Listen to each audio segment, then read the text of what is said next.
Existem várias maneiras de se recuperar o sincronismo para fins de extrair os símbolos de um sinal em comunicações digitais.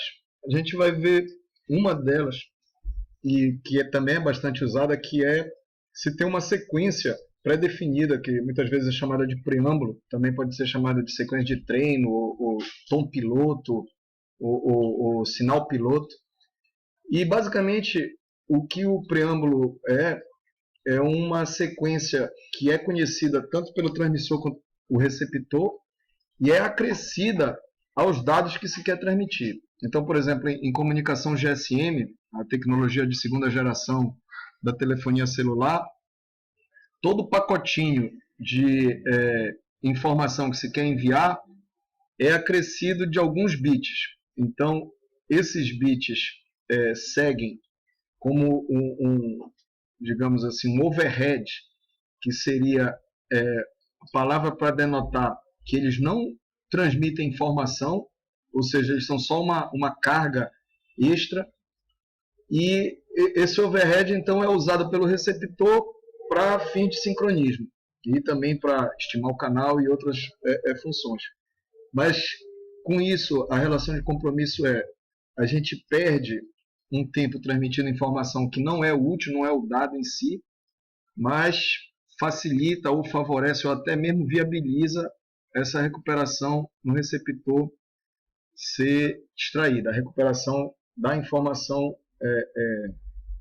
digamos, útil, certo? O payload, ou seja, a carga útil, a carga pela qual se paga o transporte. Então, dado que a gente tem conhecimento do preâmbulo no receptor, se pode usar um truque bastante comum, que é fazer a correlação cruzada entre o sinal que está sendo recebido e o preâmbulo que é conhecido. Essa correlação ela permite, então, que se identifique quando o sinal é mais semelhante, ou seja, em que momento no tempo eles passam a ser mais semelhantes quando se desloca um em relação ao outro.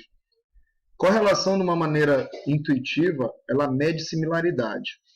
E quando ela é feita entre sinais, o que se faz é mantém um sinal parado e se vai alinhando o outro e calculando a similaridade, Quando eles se tornam similares, essa função dá um pico, e aí pelo pico dela a gente identifica que eles foram alinhados num determinado atraso, lag em inglês. LAG seria o atraso, então, que é reportado como sendo necessário para fim de sincronizar o sinal.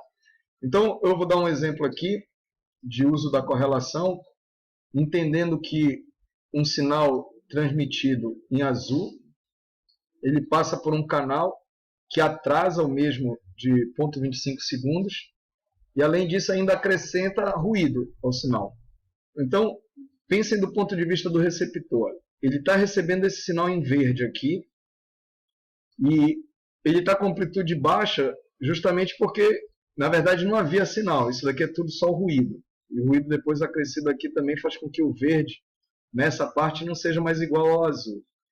Mas o fato é o seguinte, quando eu venho do ponto de vista do receptor, vamos supor que o azul seja o preâmbulo. Aqui, na verdade, eu não estou fazendo distinção entre preâmbulo e dados de informação, tá certo? É como se houvesse apenas o preâmbulo.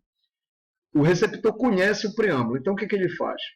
Ele mantém o sinal verde, digamos, parado, e começa a andar com o preâmbulo, dizendo assim, eu vou criar uma hipótese de que esse sinal verde ele alinha com o preâmbulo bem aqui, né, em 0. Aí ele estaria, por exemplo, calculando isso e colocando um pontinho aqui nessa curva, onde o atraso de um em relação ao outro está na abscissa e a correlação cruzada, o valor dela está na ordenada. E o que se observa é o seguinte, quando vai deslocando o azul, né, e coloca eles com deslocamento de 0,25, que é a abscissa, o pico ele é tão proeminente que para esse exemplo, que é um exemplo simplificado, ficou bem tranquilo de decidir que esse é o melhor momento de raciocinar que o alinhamento dos sinais ocorre. E aí o valor de menos 0,25 é proposital, só para mostrar que a correlação pode ser vista como um andando em relação ao outro, né? Assim como também podia pensar o contrário, e se tem que levar em conta na hora de raciocinar que o menos aqui seria, digamos, o avanço, por exemplo, do verde em comparação com o azul. Mas a questão toda, então, de novo, é, na hora que se projeta um preâmbulo, se deve escolher um sinal cuja correlação dele, uma versão dele próprio, ruidosa, tenda a ser um pico, apresente uma boa propriedade de autocorrelação. Ou seja, o sinal, quando feito correlação com ele próprio, que é a autocorrelação, deu um pico. E na hora, então, que é usado na prática, não vai ser feito o preâmbulo com ele próprio, vai ser feito o preâmbulo com uma versão ruidosa dele. E aí seria usado a correlação cruzada e não a autocorrelação. Mas, se for bem projetado, esse pico proeminente vai permitir fazer o sincronismo. Então, voltando, uma das maneiras de recuperar temporização é usar preâmbulos e correlação cruzada com base nesse preâmbulo.